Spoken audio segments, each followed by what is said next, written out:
I know I said in the description of my last video that I would be talking about my OC's world and lore and stuff, but uh, I might have gotten a little sidetracked. Hello, hello. I go by Gummy on the internet, and I recently got really into Gachiakuta, to the point that I even made a self-insert. Yippee! I thought it would be fun to share my thinking process of how I usually go about imagining myself in a pre-existing story, since I do that kind of oftenly. Gachiakuta has become a big source of inspiration for me, from the art, the world building, and even the power system. And I wanted to show others online my love for it.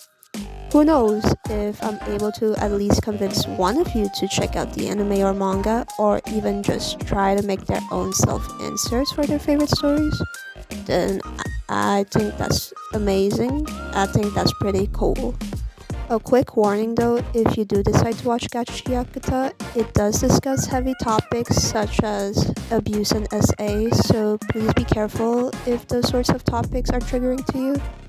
I've only seen the anime by the time I'm making the script, so I'm sure there is more information in the manga.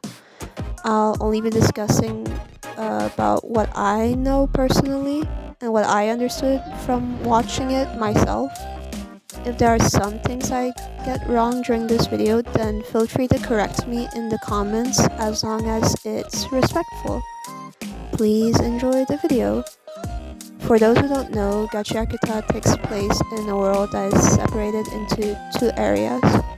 A floating city named the Sphere, where higher class people throw away objects that they now deem as broken and useless into an abyss. And the ground, where said objects arrive and get piled up into trash.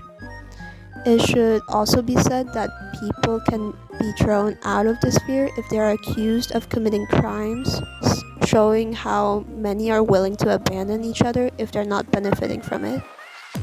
And this is where we follow Rudo, a boy who, unlike the others, lives in the slums of the sphere. He steals and repurposes trash because he believes anything can be useful if given the chance. This comes from the belief that if something is cared for long enough, a soul can begin to live within it. Our boy takes reuse and recycle very seriously. He does not mess around with that. But Rudo soon gets framed for murder, landing him to getting thrown into the abyss where all the trash gets collected. It's where he belongs anyway, from what the others think. But this ends up making Rudo's anger grow to the point that he promises to get back to the sphere and get his revenge over everyone, and more specifically, kill the one who framed him for murder. Later on, he gets taken in by a group named the Cleaners, who share the same mindset as Rudo on caring for their belongings. The difference here being, the objects they care for turn into super duper cool weapons that are the only thing that can kill off trash beasts that are born from trash. Frank, what the hell are you doing, man? That's my character. I'm the trash man.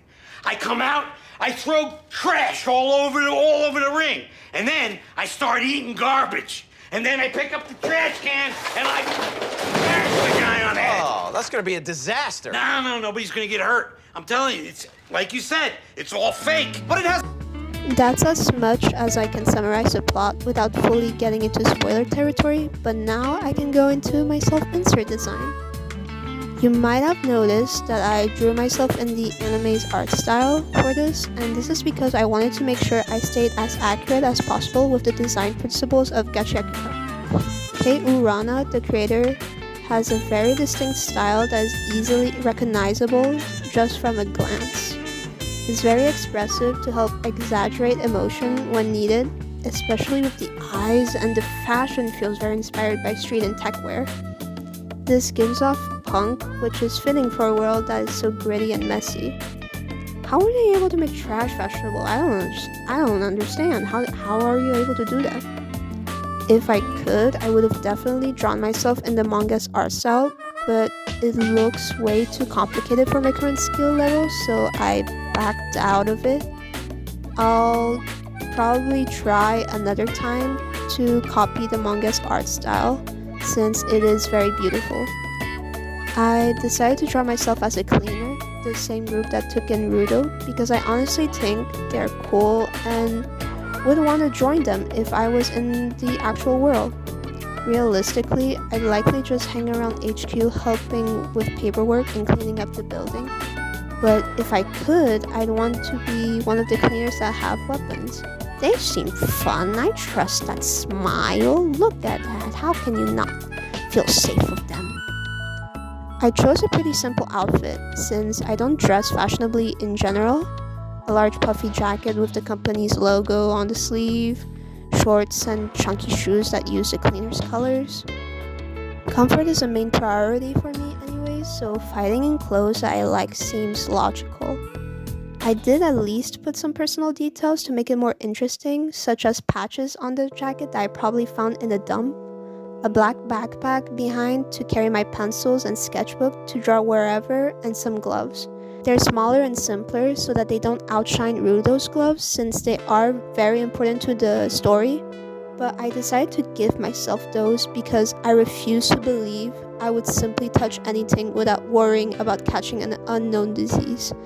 I mean, touching trash, Thought about choosing purple as another accent color, but that's already used for the bad guys in Gachiakuta. Instead, I chose a dark muted blue to color the gloves and shirt collar. I also designed a mask for myself since there are certain areas underground where the air is so polluted from trash that you can just die from inhaling it. These masks are only provided to cleaners and are unique to each member, so I based mine on how I draw myself as a creature with the bunny ears and teardrops on the eyes. Gotta show my anxiety somehow. I'm sure that place smells terrible. Imagine how disgusting everything is. The cockroaches, the flies. I can't. As I said before, objects that you care for can later on turn into powerful weapons. We call them jinkies or vital instruments, and the people who wield them givers.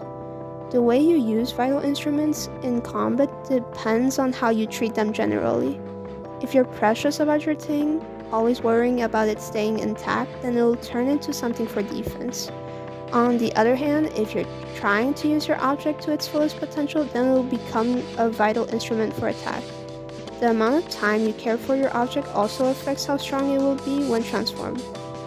The more time you spend with your object, the stronger it becomes. Duh. I had a hard time choosing what my vital instrument would be if I was in Gachiakuta, but I ultimately landed on a mug because I do take pretty good care of my real life mug. Love staying hydrated. Gotta quench my thirst. I used to have another mug that I kept for years, but it broke 2 times, so now I'm much more careful with my current one. But also, by the time I'm recording, I was gifted a new mug, so I'm too lazy to redesign my mug based on my new mug for the speed paint. So yeah, I'm going to use the design of my old mug. Yeah. I guess that would mean my vital instrument would be better suited for defense. I mean, you tell me how you're supposed to use a mug to its fullest potential. It just contains liquids, nothing more you can do with it. With that in mind, however, I decided to make it grow in size when it was activated, but also trap trash beasts like a cage with the sharp teeth on top sinking to the ground when placed upside down.